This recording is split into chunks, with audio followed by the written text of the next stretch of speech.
কেন আমরা মানি নাই? দিনের মধ্যে নামাজ পড়তে হয় 5 ওয়াক্ত 5 বার। কয়বার বলেন? কয়বার? ও মা, একটা সার্টিফিকেট নিয়ে আমাদের কবরে যাওয়া লাগবে কি লাগবে না? সার্টিফিকেট ছাড়া যদি কবরে যায়, যেমন টিকিট ছাড়া যেমন গাড়িতে ওঠা যায় না, টিকিট ছাড়া যেমন গাড়িতে চলা যায় না, টিকিট না কাটলে যেমন গাড়ি পাওয়া যায় না, কবরে টিকিট না নিয়ে গেলে আল্লাহর জান্নাতে যাওয়া যাবে না। কথা বলেন ঠিক কিনা? কথা বলেন ঠিক কিনা? আমারে মা বোনেরা, রিক্সা চালক রিক্সা না চালাইলে যেমন রিক্সা চলে না, আল্লাহর প্রিয় বান্দি আল্লাহর জিকির না করলে আল্লাহর প্রিয় বান্দা হওয়া যায় না। কথা বলেন ঠিক না বেঠি? আমাদের জানতে হবে, আমাদের মানতে হবে, আমাদের ইবাদত করতে হবে। দরকার আছে কি আছে না? আছে না? তবে আমার নবীর তরিকায় আমাদের চলতে হবে। ওই আবু জাহেল সমস্ত নেতাদেরকে বলে দিয়ে, সব প্রজাদেরকে বলে দিয়েছে, প্রজাগণ ও আমার সঙ্গীরা তোমরা শোনো, মুহাম্মদ নামে যাকে তোমরা নাম শুনতেছ সে তো পাগল হয়ে গেছে। কি হয়ে গেছে? আরে আমার নবীকে পাগল বলে গালি দিয়েছে আবু জাহেল। গালি দিছে কি দিছে না? ওই সোনারে নবী মুহাম্মদ রাসূলুল্লাহ সাল্লাল্লাহু আলাইহি ওয়াসাল্লাম উম্মতদেরকে সেজদা শিখাইতেছেন, সেজদায় পড়ে কাঁদতেছেন। নবীজি আল্লাহর কাছে কাঁদতেছেন এবং উম্মতদেরকে সেজদা শিখাইতেছেন। হে উম্মতেরা, তোমরা এমনি করে সেজদা করো, আমার আল্লাহকে সেজদা করো, আমার আল্লাহ খুশি হয়ে যাবেন। সুবহানাল্লাহ। মেরাজ থেকে আমার নবীজি ফিরলেন, মেরাজ থেকে ফিরে আমার নবী সেজদা শিখাইতেছে উম্মতদেরকে। এমন সময় দূর থেকে আবু জাহেল দেখতে পাচ্ছে মুহাম্মদ সেজদায় মাথা নত করে পড়ে আছে। এমন সময় আমি যাইয়া মুহাম্মাদের ঘাড়ের উপরে পাড়া দিয়ে ধরে ওকে জীবনের মতো শেষ করে দিব। নাউজুবিল্লাহ বলেন। সারা জীবন আবু জাহেল চাচা হইয়া, আপন চাচা হইয়া নবীজির সঙ্গে দুশ্মনী করেছে, বেয়াদবি করেছে। যখনই আবু জাহেল বলেছে মুহাম্মদ সেজদায় পড়ে আছে, এই সময় যাইয়া ঘাড়ের উপরে পাটা দিয়ে চাপা দিয়ে শেষ করে দিব। যখনই প্ল্যান করেছে আল্লাহ পাক রব্বুল আলামিন দুইজন ফেরেশতাকে বাঘের রূপ ধরিয়ে আমার নবীজির পাশে বসাইয়া দিয়েছে। আবু জাহেল প্ল্যান করেছে, আবার তাকায়া দেখতে পাচ্ছে মুহাম্মদ সেজদায় পড়ে আছে আর মুহাম্মাদের পাশে দুইটা বাঘ বসে আছে। বাঘ দেখলে মানুষ আসবে? বলেন, বাঘের কাছে মানুষ যায়? বাঘের কাছে তো মানুষ যায় না, কিন্তু আমার নবীজির ডাইনে একটা বাঘ, বামে একটা বাঘ, দুইটা বাঘ। এই বাঘ সামনের হাতা দিয়া ডাক দেয়ার বলে, আবু জাহেল রে, এইবার তুই মুহাম্মাদের ঘাড়ের উপরে পাড়া দিবি নাকি আমাদের পেটের মধ্যে আসবি? আমরা তোকে খাওয়ার জন্য এখানে বসে আছি। তারপরও বেদিন শয়তান আমার নবীজিকে চিনে নাই। কথা বলেন ঠিক কিনা? ঠিক কিনা বলেন? আমরা জানি আল্লাহর কোরআন পড়লে জান্নাতে যাওয়া যাবে, ঠিক কিনা বলেন? ঠিক কিনা বলেন? নামাজ যেই ব্যক্তি পড়বে সেই ব্যক্তি জান্নাতে যাবে, নামাজ যেই ব্যক্তি পড়বে না সেই ব্যক্তি জাহান্নামে যাবে। পর্দা করলে জান্নাতে যাওয়া যাবে, পর্দা না করলে জাহান্নামে যাইতে হবে। আমরা জানি সুদ খাইলে জাহান্নামে যাইতে হবে, আর সুদ থেকে বিরত থাকলে, সুদটাকে হারাম করে দিলে, হারামকে হারাম জানলে, হালালকে হালাল জানলে সেই ব্যক্তি জান্নাতে যাবে। বলেন সুবহানাল্লাহ। কোরআনেই বলেছে তোমরা হারামকে হারাম মনে করো, হালালকে হালাল ভাবো। সুবহানাল্লাহ। হারামটাকে হারাম জেনে ছেড়ে দাও আর হালালটাকে আঁকড়িয়ে ধরো। বলেন সুবহানাল্লাহ। আমি আল্লাহ তোমাদের চিরবন্ধু, আর আমি বন্ধু তোমাদের পাশেই সারা জীবন থাকব। আমার আল্লাহর জায়গায় আমরা বাস করতেছি, আল্লাহর জায়গায় ঘর করেছি, আল্লাহর জায়গায় কত ফসল তৈরি হচ্ছে, আল্লাহর জমিনে চলতেছি, আল্লাহর জমিন থেকে যত খাবার উৎপাদন হচ্ছে সব খাবার খেয়ে আমরা বেঁচে থাকতেছি। আমার আল্লাহর জায়গা, আল্লাহর জমিন, ঘরে বানায় আমি রই, আমি তো এই ঘরের মালিক নই, আমি তো এই জমির মালিক। আমার আল্লাহর জায়গা আল্লাহর জমিন ঘর বানায় আমি রই, আমি তো এই ঘরের মালিক নয়, আমি তো এই জমির মালিক। আমার মহান আল্লাহর জমিদারি, আমার মহান আল্লাহর জমিদারি, আমি তার হুকুমে নামাজি পড়ি। সুবহানাল্লাহ বলেন। কার হুকুমে নামাজ পড়ি? আমার মহান আল্লাহর জমিদারি, আমি তার হুকুমে নামাজি পড়ি। ও আমি পাইলাম না আল্লাহর দেখা, ও আমি পাইলাম না আল্লাহর দেখা, তাই তো কোরআনে বুকে রই, আমি তাই তো কোরআন বুকে রই, আমি তো এই জমির মালিক নয়, আমি তো এই ঘরের মালিক। আমার আল্লাহর জায়গা আল্লাহর জমিনে ঘরে বানায় আমি রই, আমি তো এই ঘরের মালিক নয়, আমি তো এই জমির। আমার আল্লাহ পাকের হুকুম মতো পর্দা করি নাই, মূর্তির মেলা ঘরে ঘরে, তাই তো দেশে শান্তি নাই। ঠিক কিনা বলেন? আমার আল্লাহ পাকের হুকুম মতো পর্দা করি নাই, মূর্তির মেলা ঘরে ঘরে, তাই তো দেশে শান্তি নাই। আমি নামাজি রোজা সবই করলাম, আবার সুদের খাতায় নাম লেখালাম। আমি নামাজি রোজা সবই করলাম, আবার সুদের খাতায় নাম লেখালাম।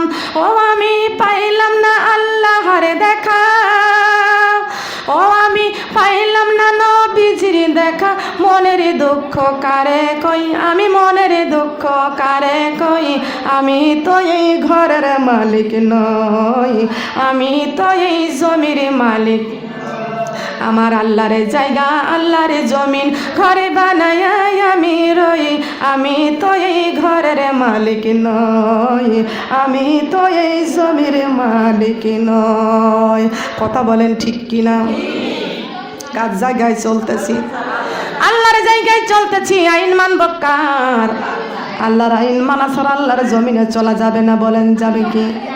তবে সার্টিফিকেট আমাদেরকে নিয়ে কবরে যাইতে হবে, আর সার্টিফিকেট নিয়ে যদি কবরে যাইতে পারি, কবরটা হবে জান্নাতের বাগিচা। কবরটা হবে জান্নাতের বাগিচা। বলেন সুবহানাল্লাহ। আমার মাবুদরা কান লাগান, খেয়াল করে শুনুন। আল্লাহর নবী মুহাম্মদ রাসূলুল্লাহ সাল্লাল্লাহু আলাইহি ওয়াসাল্লাম, নবীজি সারাটি জীবন উম্মতি উম্মতি বলেন কেঁদেছেন। ওই সোনারে নবী উম্মতের জন্য কাঁদতেছেন। তাইফের মাঠে পাথরের আঘাত সহ্য করেছেন। পাথরের আঘাত সহ্য করে করে আমার নবীজির সারা শরীরটা কালো কালো দাগ পড়ে গেছেন। সুবহানাল্লাহ। একদিন মা আয়েশা রাদিয়াল্লাহু তাআলা আনহা আমার নবীজির গোসল করাইয়া গায়ের মধ্যে তেল মালিশ করতেছিলেন। এমন সময় মা আয়েশা রাদিয়াল্লাহু তাআলা আনহা দেখতে পাচ্ছে আমার নবীজির গায়ের মধ্যে, পিঠের মধ্যে কালো কালো দাগ। মা আয়েশা রাদিয়াল্লাহু তাআলা আনহা ডাক দিয়ে বলতেছেন, ইয়া রাসূলুল্লাহ, ইয়া হাবিবাল্লাহ, আপনার গায়ের মধ্যে কি বসন্ত হয়েছিল? আপনার গায়ে কি কোনো ঘা পচরা হয়েছিল? নবীজি ডাক দিয়া বলতেছেন, আয়েশা রে, আমি নবীজির, আমি রাসূলের গায়ের মধ্যে কোনোদিন একটা মশা মাছিও বসে নাই। বসন্ত তো দূরের কথা, আমার গায়ে একটা মশা মাছিও পর্যন্ত বসে না। আয়েশা রাদিয়াল্লাহু তাআলা আনহা বললেন, ইয়া রাসূলুল্লাহ, ইয়া হাবিবাল্লাহ, আপনার গায়ে কোনোদিন ফটফসরা হয় নাই, মশা মাছিও বসে নাই, তাহলে আপনার গায়ের মধ্যে, শরীরের মধ্যে এত কালো কালো দাগ কেন?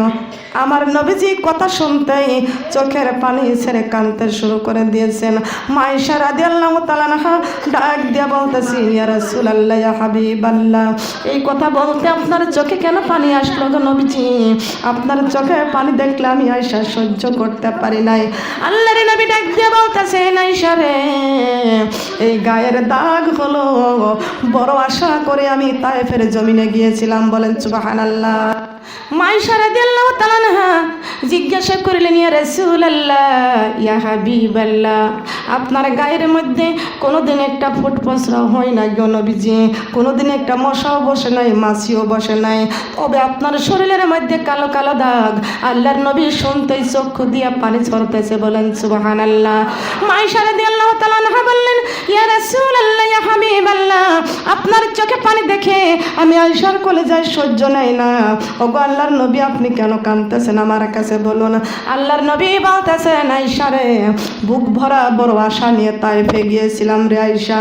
ওই তায়েফে গিয়েছিলাম, তায়েফবাসীকে গিয়েছিলাম ওর কাছে কালেমার বাণী পৌঁছানোর জন্য। এই কালেমাটা যদি ওরা গ্রহণ করে তাহলে ওরা আমার পক্ষে চলে আসবে, বলেন সুবহানাল্লাহ। কালেমার দাওয়াত দিতে গিয়েছিলাম এ আয়েশা, কালেমার দাওয়াত দিতে গিয়েছিলাম, কিন্তু এই দাওয়াত তো ওরা কেউ মানে নাই। আর মুরব্বী যারা ছিল যুবকদেরকে লেলাইয়া দিল। ওই যুবকেরা আমার পিছনে পিছনে পাগল পাগল বলে তারা করে আসতে লাগলো। আমি তখন বললাম, না, আমি তো পাগল না, আমি তো পাগল না, আমি তোমাদের জন্য কালেমার বাণী প্রচার করতে এসেছি। এ টাইপের যুবকরা, যদি তোমরা কালেমার মালা গলায় পড়তে পারো, আমি রাসূল তোমাদের মওতের পাশে থাকব। যদি কালেমার মালা গলায় পড়তে পারো, আমি রাসূল তোমার কবরের পাশে থাকব। যদি কালেমার মালা গ্রহণ করতে পারো, আমি রাসূল তোমাদের হাসরের মাঠে থাকব। আর মা বোনরা কান লাগানি খেয়াল করে শুনুন, আমার নবীজি ডাক দিয়া বলতেছেন, আয়েশা রে, ওদেরকে বললাম তোমরা যদি কালেমার তাওহীদ যদি গ্রহণ করতে পারো, আমি রাসূল তোমাদের ফুলসিরাতের ঘাটে থাকব। 30,000 বছরের ফুলসিরাতের রাস্তা হেরার চাইতেও ধারালো, চিলচুলের চাইতে চিকন, আমাবস্যা রাতের চেয়ে অন্ধকার। ওই ফুলসিরাতের ঘাট আমি নবীজি তোমাদের পার করে দিব, বলেন সুবহানাল্লাহ। তারপরও এই যুবকেরা, আমি চলে আসতে গেলাম কিন্তু আমার আসতে দিল না, ফিরতে দিল না। অবশেষে আমাকে পাথর মারা শুরু করলো রে আয়েশা, আমাকে পাথর মারা শুরু করলো। এমন ভাবে পাথর মারা শুরু করলো, আমি ওদের কাছে হাত দুইটি জোর করে বললাম, আমি পাগল না, পাগল না। আল্লাহ পাক রব্বুল আলামিন কুরআন শরীফের মধ্যে ঘোষণা করে দিয়েছেন, ওয়া মা আরসালনাকা ইল্লা রাহমাতাল লিল আলামিন। আল্লাহু আকবার। আমি পাগল না, তোমাদেরকে কালেমার তাওহীদ জানানোর জন্য, কালেমার তাওহীদ প্রচার করতে আমি এসেছি। তোমরা কেউ আমাকে পাগল বলে আমারে পাথর মারো না। তোমরা কালেমা গ্রহণ করলে করবে, না করলে আমাকে মারো না, আমাকে তোমরা ছেড়ে দাও। কিন্তু আমার নবীকে কেউ কখনো ছেড়ে দিল না। বৃষ্টির মতো পাথর পড়তে লাগলো আমার নবীজির গায়ে, বলেন সুবহানাল্লাহ। এমন মারা মারতেছে আমার নবীজিকে, হায়রে নবীজির পক্ষে কেউ নাই। তায়েফবাসী কাফেররা আমার নবীকে এমন ভাবে পাথর মারতে শুরু করলো। শ্রাবণ মাসে যেমন বৃষ্টির ফোঁটা পড়ে, আমার সোনার নবীজির গায়ে তেমনি পাথর পড়তে লাগলো। সুবহানাল্লাহ বলেন। শ্রাবণ মাসে বৃষ্টির ফোঁটা যেমনি পড়ে জমিনে, তেমনি পাথর বৃষ্টি হয়েছে আমার সোনার নবীজির গায়েতে। আল্লাহুম্মা সাল্লি আলা মাওলানা মুহাম্মদ সাইয়্যিদিনা। কাফের ছিল হাজার হাজার, নবীজি ছিল একজনা। সবাই বলে মারো রে পাথর, নিষেধ কেহ করলো না। আল্লাহুম্মা সাল্লি আলা মাওলানা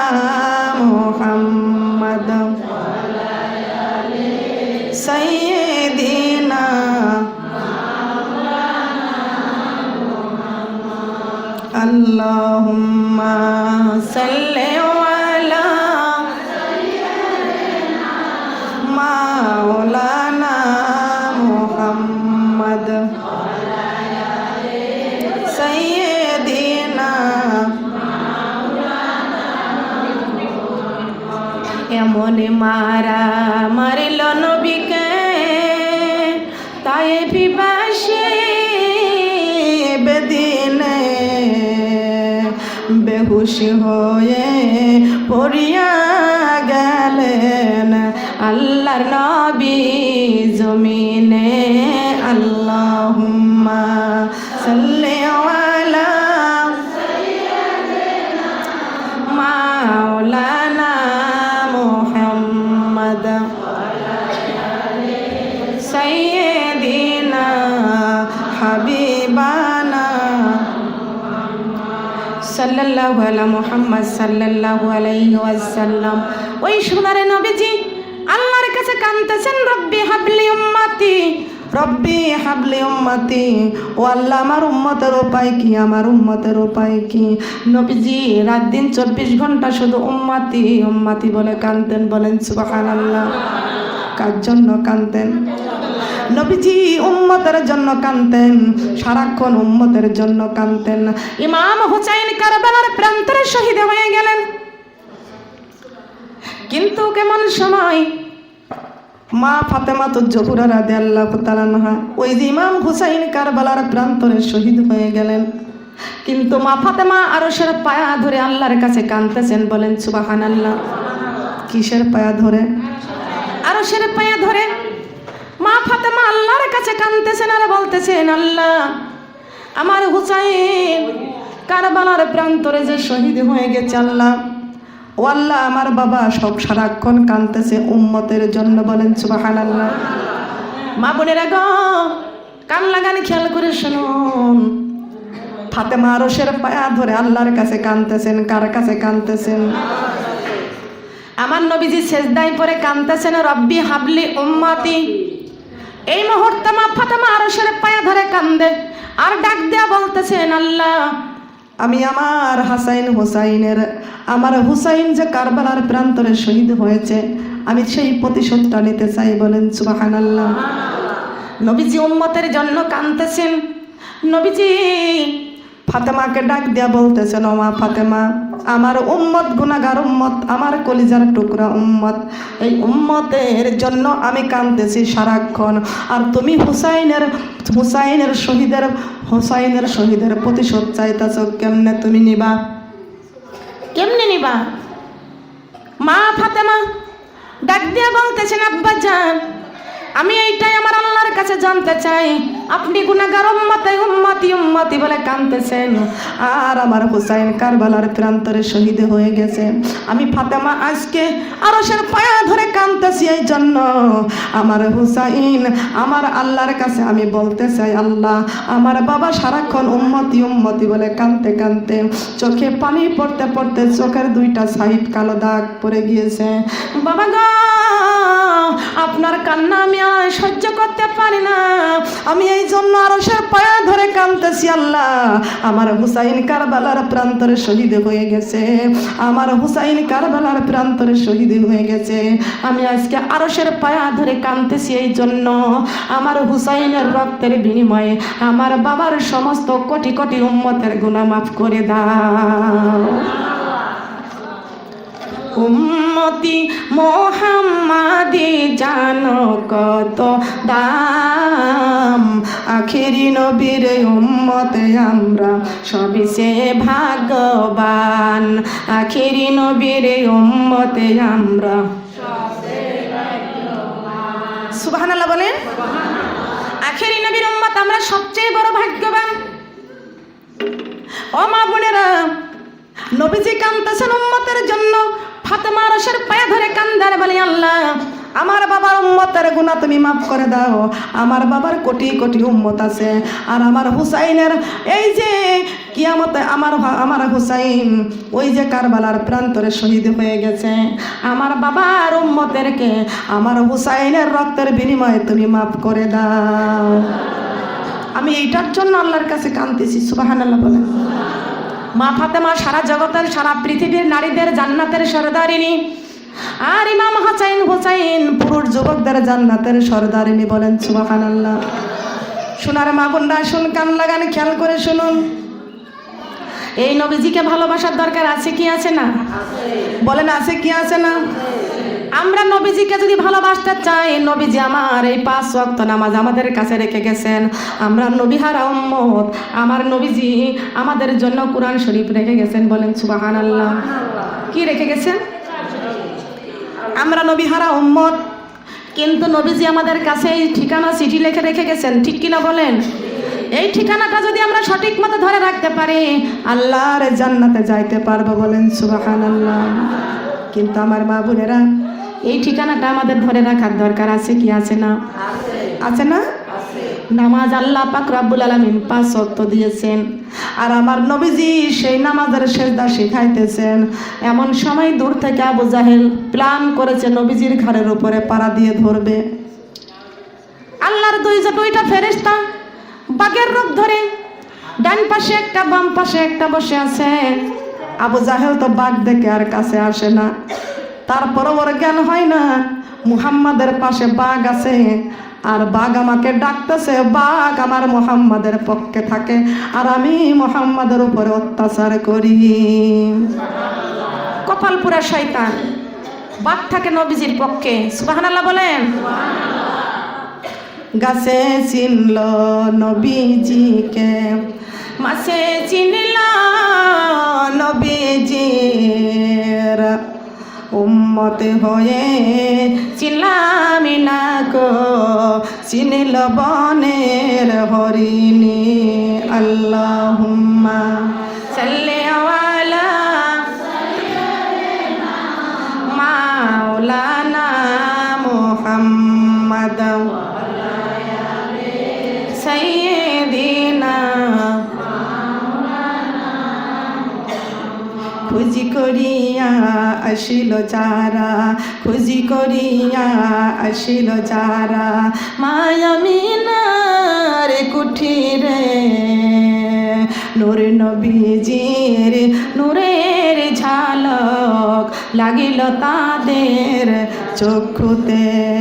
চিনুরেরি ঝলক লেগে, চিনুরেরি ঝলক লেগে, চক্ষু ঝলসে গেল ওই নবীজির মহব্বতে। দরুদ মুমিন পড়ো আল্লাহুম্মা। আমাদের শোনার দরকার আছে কি আছে না? আমাদের শুনতে হবে, জানতে হবে, মানতে হবে, তারপরে জান্নাত পাবো। কথা বলেন সুবহানাল্লাহ। নাইলে জান্নাত পাওয়া? আমরা কি জান্নাতে যাইতে চাই না জাহান্নামে যাইতে চাই? কোন জায়গায় যাইতে চাই? আবু জাহেল তো বাঘের কাছে আসতে পারে না। দূর থেকে একটা পাথর হাতে করলো। কি হাতে করলো? পাথর হাতে করলো। দূর থেকে একটা পাথর নিক্ষেপ করলো। ওই পাথরটা আমার নবীজির কপালের মধ্যে এসে লেগেছে। পাথরটা মাথার মধ্যে লাগলো। নবীজির মাথার এই কপালের চারা ফেটে রক্ত বাহির হইয়া যায়। নবীজি মাথার মধ্যে হাত দিয়া আবার দেখে মাথা দিয়া রক্ত বাহির হইতেছে। কে মারলো রে পাথর? কে আমার পাথর মারলো? তাকায়া দেখতেছে আমার চাচা আবু জাহেল আমার পাথর মারেছে। আল্লাহর নবী চোখের পানি ছিঁড়ে কান্দারে বলে, ও চাচা, আমার তো মা নাই, আমার তো বাবা নাই, আমার এতিম পাইয়া তুমি আমারে দূর থেকে পাথর মারলা। নবীজি মাথার রক্ত নিয়া, মাথায় রক্ত নিয়ে কানতে কানতে জঙ্গলের ভিতরে চলে গেল। জঙ্গলের ভিতরে যাইয়া মা মা বলে কানতে লাগলো। বাবা বাবা বলে কান্দে। আমার নবীজির কান্না শুনিয়া ওই গাছের মধ্যে যত পাখিগুলো ছিল সব পাখিগুলো কান্না শুরু করে দিয়েছে। জঙ্গলের মধ্যে হরিণ ছিল, হরিণগুলো কান্দে। জঙ্গলের মধ্যে যত পশু ছিল, বাঘ ছিল, সবাই আমার নবীজির কান্না শুনে কান্দে। এমন সময় একটা হরিণ দুইটা হরিণী বলা বলি করতেছে, যেই নবী না হইলে দুনিয়াতে আমরা কি আমাদের কিছুই হতো না, আল্লাহ সৃষ্টি করতো না। সেই নবীজি কাঁদতেছেন, নবীকে কে মারছে এই সংবাদটা আমরা কার কাছে দিব, আমরা কার কাছে দিব এই সংবাদটা? একটা হরিণ দৌড়াইতে দৌড়াইতে আমার নবীজির চাচা আবু তালিবের কাছে চলে যাচ্ছেন, বলেন সুবহানাল্লাহ। চাচার কাছে চলে যাচ্ছে, যাইতে যাইতে দেখে তার চাচা, নবীজির চাচা হরিণ শিকার করতে যাইতেছিল। কারণটা কি? সুবহানাল্লাহ আলহামদুলিল্লাহ লা ইলাহা ইল্লাল্লাহ, সুবহানাল্লাহ আলহামদুলিল্লাহ লা ইলাহা ইল্লাল্লাহ। ফুলের সাথী প্রজাপতি, চাঁদের সাথী তারকা, আমার সাথী নাই রে আল্লাহ, আমার সাথী কোরআন শরীফ সারা লা ইলাহা। এই কোন মেয়েরা যেন ভিডিও করে না, ফোন নামাও। কালিমা লা ইলাহা ইল্লাল্লাহ। ফুলের সাথী প্রজাপতি, চাঁদের সাথী তারকা, আমার সাথী নাই রে আল্লাহ, আমার সাথী নাই রে আল্লাহ, ফজরের নামাজ সারা লা ইলাহা ইল্লাল্লাহ।